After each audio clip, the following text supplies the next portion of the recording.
Hello everyone, welcome back another video. तो इस video में डिस्कस करने वाले हैं हम बीएससी फर्स्ट ईयर मैथमेटिक्स का, ठीक, जिसमें कैसे आपको तैयार करना चाहिए वो सारी चीज़ें बात करने वाले हैं, क्योंकि लास्ट वीडियो में भी discuss about the paper second. ठीक है, पेपर सेकंड के बारे में हम डिस्कस ही कर चुके पहले ही, कैसे आपको तैयार करना चाहिए। अब यहाँ इसको तैयार करने वाले हैं जो स्कोरिंग माना जाता है आपका, क्योंकि इसमें क्या है आपका एक मेथड से आप 4-5 क्वेश्चन लगा लीजिए।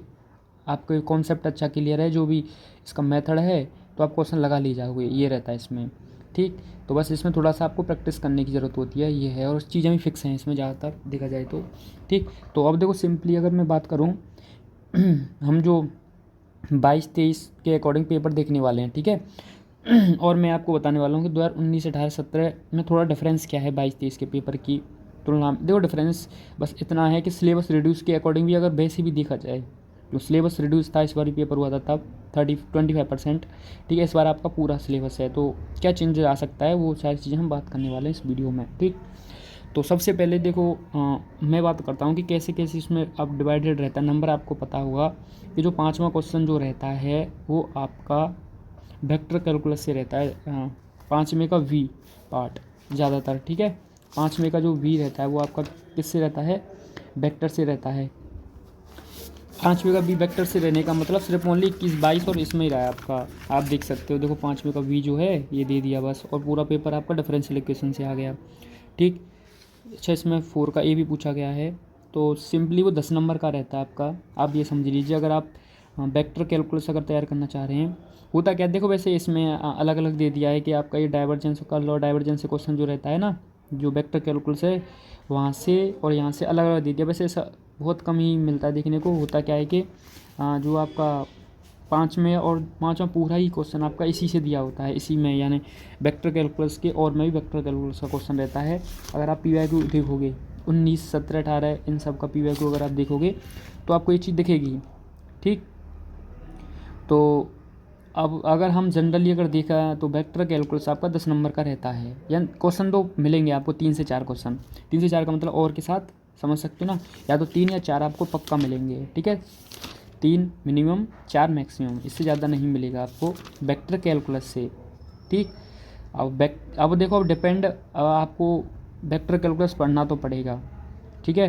क्योंकि वेक्टर कैलकुलस, अब कभी कभी ऐसा होता है कि वेक्टर कैलकुलस के और में वेक्टर कैलकुलस का क्वेश्चन हो, तो आप ओडी जो ये आपका जो है आपका डिफरेंशियल इक्वेशन है, ठीक है, तो ऐसा नहीं हो सकता फिर डिफरेंशियल इक्वेशन के साथ उसको कर ले जाओ, क्योंकि और में मिलेगा ही नहीं, तो करना पड़ेगा ना आपको। तो 10 नंबर आप वेक्टर कैलकुलस के इधर कर दीजिए, 40 नंबर डिफरेंशियल इक्वेशन पर हम बात करने वाले हैं, ठीक है। और वेक्टर कैलकुलस में क्या इंपोर्टेंट पढ़ना है वो मैं आपको जल्द ही बताने वाला हूँ अभी। ठीक, इस वीडियो में नहीं बताएंगे क्योंकि अभी उस पर और चीज़ें देखना बाकी है। ठीक, तो डिफरेंशियल इक्वेशन 40 नंबर के इस तरीके से डिवाइड रहता है। तो देखो सिंपली समझ लीजिए, चैप्टर 1 और चैप्टर 2 जो आपका 10 नंबर से 15 नंबर तक वेरी करता है। ठीक है, चैप्टर 1 से चैप्टर 2, दो चैप्टर जो है आपके, ये आपका 10 नंबर समझ लीजिए आप। चैप्टर 3 और चैप्टर 4 10 नंबर वहाँ से रहता है आपका। 5 और 6, ठीक है, वो आपका 20 नंबर का रहता है। कौन कौन सा चैप्टर आपका 20 का रहता है, 5, 6, ठीक है, इसमें उतने ही आपके हैं, 5, 6 और 7, 7 में सिस्टम है आपका। ठीक, हाँ, तो जो आपका 5, 6, 7 है, ठीक है, तो 5, 6, 7 तो बहुत उसमें तो चीज़ें और ज़्यादा फिक्स हैं आपकी, क्या क्या आपको तैयार करना है। ठीक है, तो 5, 6, 7 जो है आपका कितने का रहता है, 20 नंबर का रहता है, तो 20 + 20 हो गया आपका 40। ठीक है, तो आपको ये पता चल गया होगा कि ये से एक वो इमेज बन जाती है कितना हमको क्या पढ़ना है। ठीक, तो सबसे पहले हम बात करते हैं कि पहले 20 नंबर उनको कवर करते हैं। फिर देखो ये इस 20 नंबर के लिए जो पहले वाले 20 हैं इसके लिए चीज़ें ज़्यादा पढ़नी पड़ेंगी, ठीक है, और जो लास्ट वाले 20 नंबर के लिए चीज़ें कम पढ़नी पड़ेंगी। ठीक है, ये आप समझ लीजिए। तो लास्ट वाले उसके लिए देखो, अगर इस पेपर की बात करूँ मैं, इसके अकॉर्डिंग अगर बात करूँ तो आपको देखो क्या क्या है, पहले ये समझ लीजिए, फिर बाद में बात करते हैं। ठीक है, तो ये आपका है 3 का ए, 3 का बी। देखो ये 3 का ए जो है ये आपकी थ्योरम आई है, ठीक है, जो आपकी चैप्टर नंबर 5 में है। ठीक है, चैप्टर नंबर 5 में है लीनियरली इंडिपेंडेंट। अगर आपने देखा हो तो लीनियर इंडिपेंडेंट सॉल्यूशन के ऊपर है ये हमारी।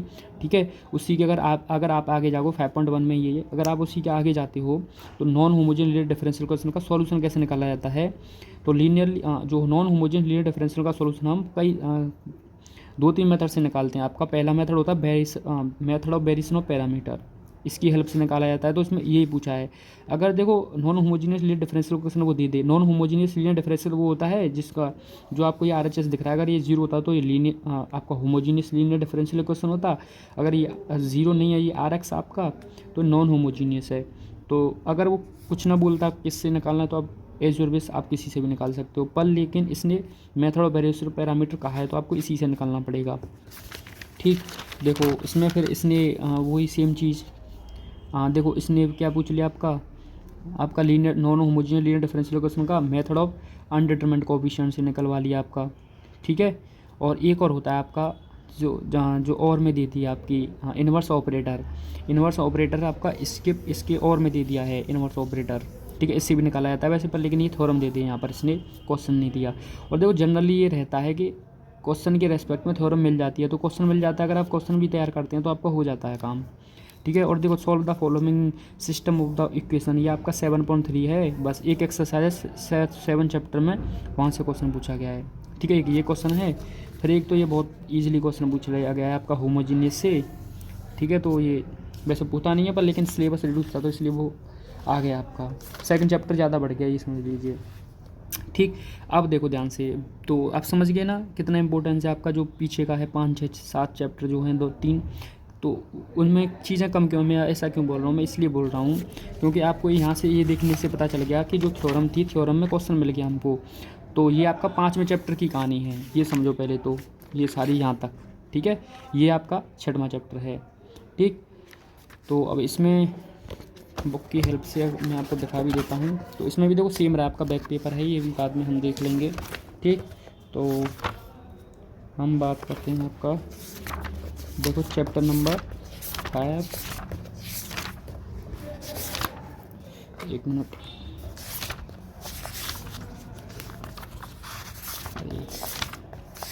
एक मिनट। ठीक, तो ये आपको देखो दिख रहा होगा 5.1 ये। ठीक है, तो ये देखो आपको कुछ टैब सॉल्व करने की ज़रूरत नहीं है, आपका लीनियर डिपेंडेंट इंडिपेंडेंट फंक्शन जो आपको अभी थ्योरम दिखा था, तो यहाँ से लीनियर डिपेंडेंट इंडिपेंडेंट फंक्शन से वो थ्योरम पूछ लेता है। ठीक है, अगर आप थ्योरम नहीं तैयार करना चाहते हैं तो इसके और मैं आपको ये सारी चीज़ें नहीं पूछी जाती इतना। ठीक है, अब तक इतना नहीं पूछा गया है। ये आपका देखो बी कंसीडर होमोजीनियस नॉन, ये आपका देखो होमोजीनियस है, तो नहीं पूछा जाता होमोजीनियस अगर आपसे बात करूं, पर लेकिन नॉन होमोजीनियस सॉल्व करने के लिए आपको होमोजीनियस जो जिस तरीके से सॉल्व किया जाता है वो आपको सीखना पड़ता है उसके लिए। तो इसका मतलब ये आपको पढ़ना पड़ेगा। तो कौन सा एक्सरसाइज आपके लिए इंपॉर्टेंट है? 5.3, एक मिनट निकालते हैं भी हम। ये रहा आपका 5.4 आ गया ये, अच्छा ये 5.4 ही आपका एक्सरसाइज। ठीक है, तो आपको दिख रहा होगा ये 5.4। ठीक है, ये किसके ऊपर है आपका? होमोजीनियस के ऊपर है, नॉन होमोजीनियस के ऊपर नहीं, होमोजीनियस डिफरेंशियल इक्वेशन के ऊपर है ये। ठीक है, तो होमोजीनियस डिफरेंशियल का सॉल्यूशन कैसे निकाला जाता है वो आप कर लीजिए अच्छे से और क्वेश्चन लगा लीजिए इसमें से। ठीक है, अगर पूछा भी गया मान लो, बना चांस है, बहुत कम चांसेस रहते हैं। क्यों रहते हैं? क्योंकि ये इसका जो सॉल्यूशन है वो नॉन होमोजीनियस में आता ही आता है, तो फिर क्यों पूछें? इससे अच्छा है कि उसी को पूछा जाए, ये भी उसमें उसी के अंदर मान लो सम्मिलित है उसमें, तो उसको निकालने के लिए इसका यूज होता है आपका।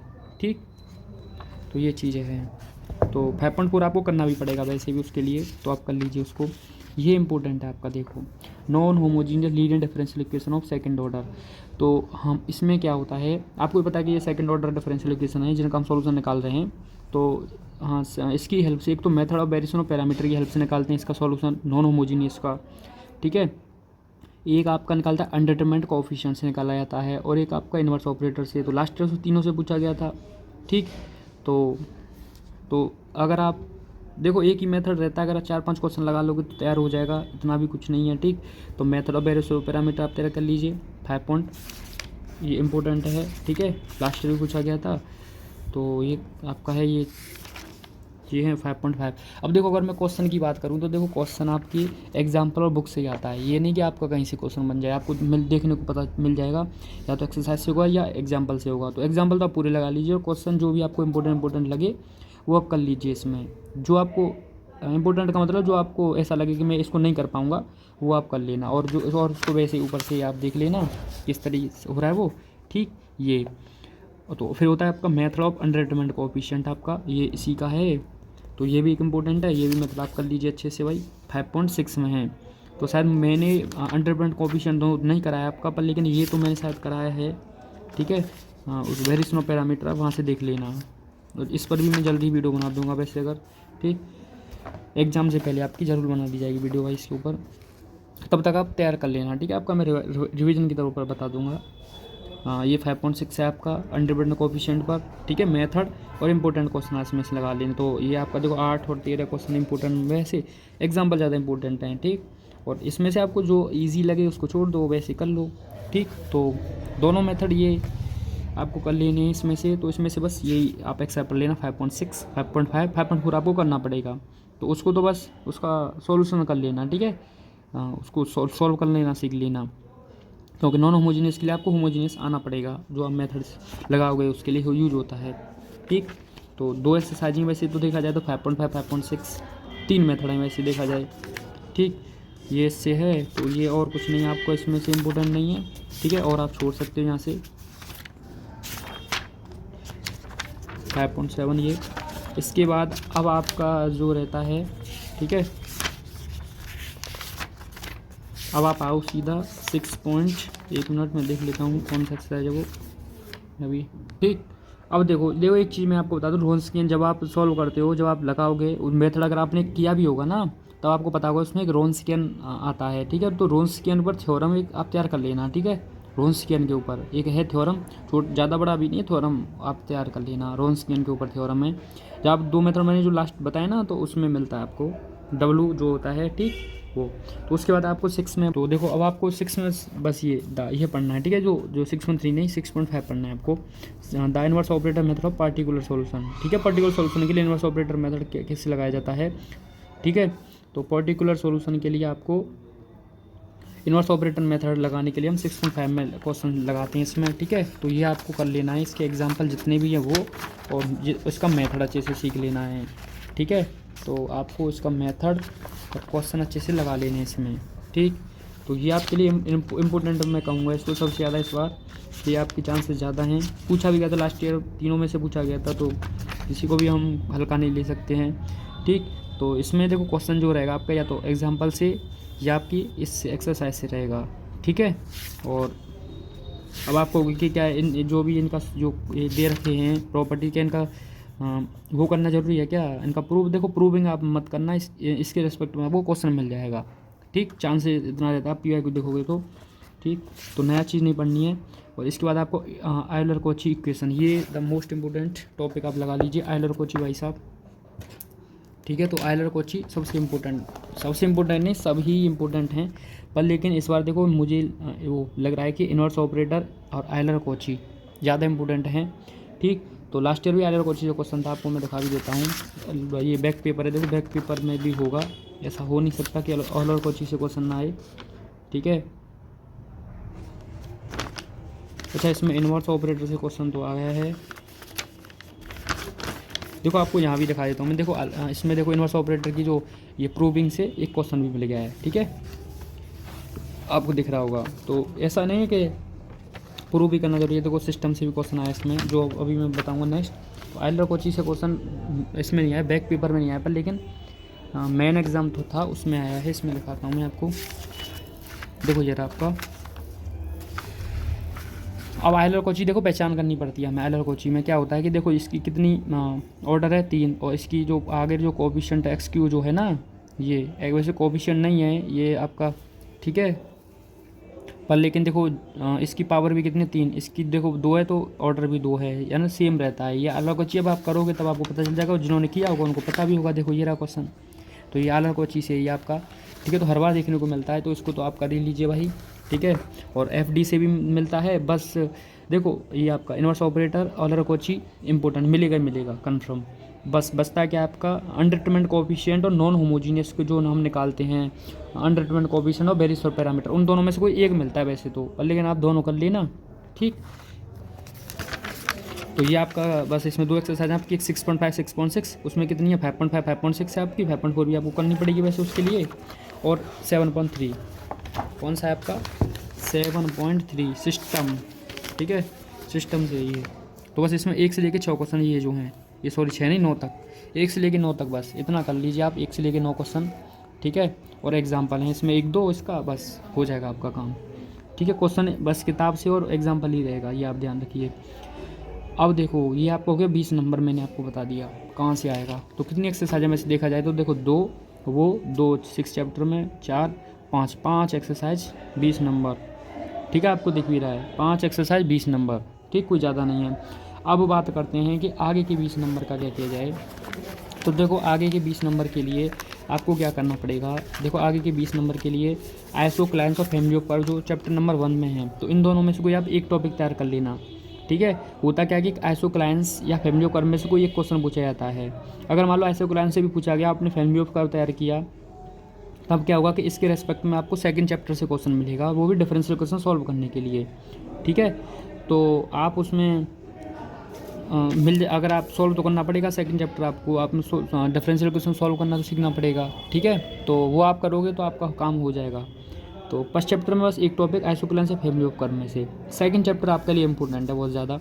तो सेकंड चैप्टर में आपको आप देखो 2.3 एक्सरसाइज को छोड़ सकते हो। उसके बाद जो भी आपका देखो जो एग्जैक्ट है और नॉन एग्जैक्ट है, तो वो दोनों आप कर लीजिए इस बार, क्योंकि लास्ट ईयर पूछा नहीं गया आपका एग्जैक्ट और नॉन एग्जैक्ट। तो इस बार चांसेस बहुत ज़्यादा हैं उसके एग्जैक्ट और नॉन एग्जैक्ट के। पिछली बार लीनियर और होमोजीनियस डिफरेंशियल इक्वेशन का सॉल्यूशन वो जो 12th में रहता है ना, वही पूछ लिया था इस बार पर, लेकिन चांसेस उनके कम और एग्जैक्ट नॉन एग्जैक्ट के वो ज़्यादा हैं। तो अगर आप देखो linear of variable of separable, वो आप जानते हैं 12th में एक बार रिवीजन करना पड़ेगा। होमोजीनियस आपने 12th में सीखा होगा, एक बार रिवीजन।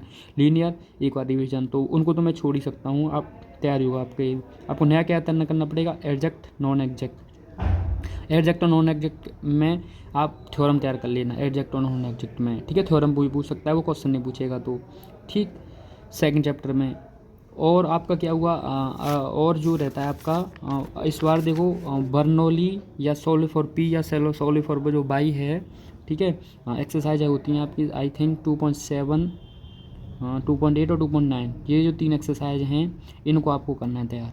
ठीक है, ये इंपॉर्टेंट है आपकी 7 8 9। ठीक, जब आप 7 8 9 तैयार करोगे, देखो 7 8 9 क्यों तैयार करवाना चाह रहा हूँ मैं, 9 10 जितनी भी हो ना पीछे, वो आपको करनी पड़ेंगी भाई। क्योंकि होता क्या है, देखो 10 है यहाँ सोलिफोर पी, ये तो इम्पोर्टेंट है आपकी सोलिफोर ये वाली। क्योंकि ये क्या होता है आपका, कभी कभी ये आपके तीसरे चैप्टर के और में पूछ ली जाती हैं, यानी पिकार्ड के उसमें, पिकार्ड इटरेशन की मेथड में। ठीक है, उसके और में पूछ ली जाती हैं। तो ये वैसे भी इंपॉर्टेंट होंगे पर, लेकिन ये पहले क्वेश्चन में आपको यहाँ से नहीं मिलेगा, 2.8 9 10 से नहीं मिलेगा। फर्स्ट के ए और बी पार्ट में आपको जो क्वेश्चन, बी पार्ट में तो आपको यहाँ से देखने को मिलेगा 2.8 9 10 से, बर्नौली से होगा या लीनियर से होगा या वहाँ से होगा ये आपका। ठीक है, सोल्व फॉर पी यहाँ से, पर लेकिन फर्स्ट के ए में नहीं मिलेगा, आप ध्यान रखना। ठीक है, वो शुरुआत से होगा, आप ये माइंड में रख सकते हैं। तो और उसके फर्स्ट के बी में क्या हो सकता है आपका, एग्जैक्ट नॉन एग्जैक्ट से पूछ लेगा, और उसके और में 2.8 9 10 से पूछ लेगा। अब आपका होगा कि हम एग्जैक्ट नॉन एग्जैक्ट तैयार कर लें, ये नहीं करें। पर लेकिन होता क्या है, कभी कभी पिकार्ड की ओर में पूछेगा तब आपको दिक्कत आएगी ना। ठीक, वो तीसरे चैप्टर की ओर में पूछ लेता है, सिंगुलर सॉल्यूशन, वो सारी चीज़ें। ठीक, तो तब आपको ये तैयार करना पड़ेगा। देखो इजी क्यों है, मैं क्यों कह रहा हूँ, क्योंकि इसमें यार बस एक मेथड ही तो करना होता है ना। मेथड के साथ आप क्वेश्चन लगा लो, 4-5 कॉन्सेप्ट एकदम अच्छे से क्लियर हो जाए तो चीज़ें आसान रहती हैं। ठीक, तो ये हो गया। अब देखो सबसे इम्पोर्टेंट तीसरा चैप्टर जो आपको थोड़ा टफ लग रहा होगा, तो देखो तीसरे चैप्टर में जो ऑर्थोगोनल ट्रैजेक्टरी से क्वेश्चन पूछा गया है मेन में, तो बैक में मैं देखता हूँ कि ऑर्थोगोनल ट्रैजेक्टरी से पूछा गया है क्वेश्चन। हाँ,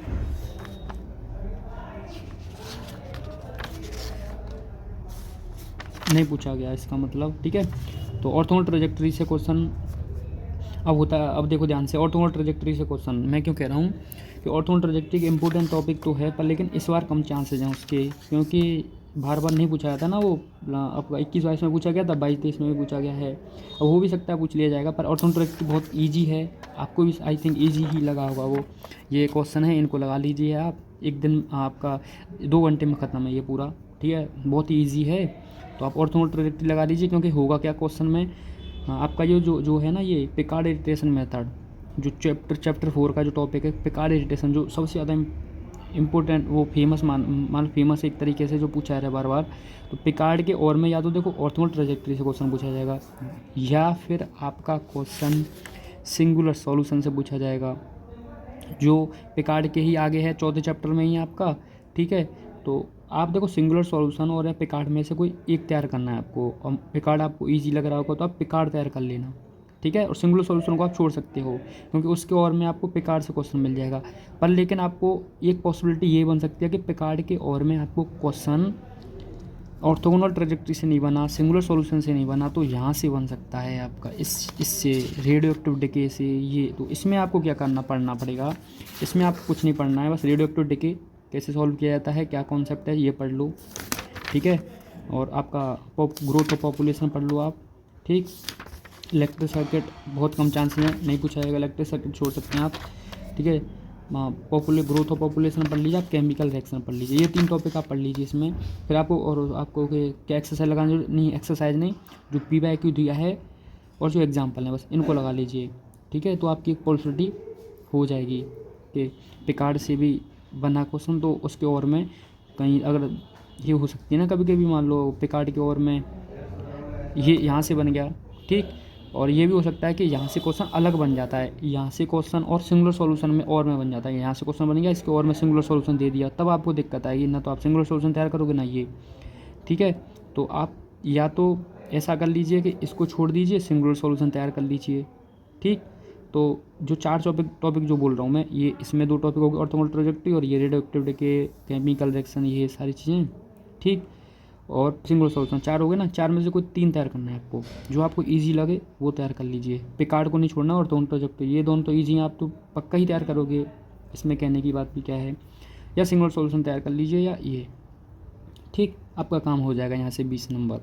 तो यही आप स्ट्रेटजी अपना सकते हो, ठीक। तो इसमें आपको चीज़ें करनी पड़ेंगी, पर लेकिन ये आपको पता भी है, इतना ज़्यादा वो भी नहीं है टाइम टेकिंग, आप 10 दिन में आराम से तैयार कर सकते हो, ठीक। बस आपको 3 से 4 घंटे डेली देना पड़ेगा उस OD को, हो जाएगा आपका, ठीक। और इसमें अगर आप एक बार कर लिया, आपने क्वेश्चन लगा लिया और एग्जाम्पल लगा लिए, तो आपके क्वेश्चन आपको मिलने के चांसेस हैं पूरे, सेम टू सेम मिल सकता है, बिल्कुल जैसे दिया हुआ है बुक में, ठीक है। तो आई होप आपको वीडियो अच्छा लगा हो, वीडियो अच्छा लगा तो लाइक सब्सक्राइब शेयर, मिलते हैं आपसे ऐसे ही नेक्स्ट वीडियो में ज्योमेट्री के साथ।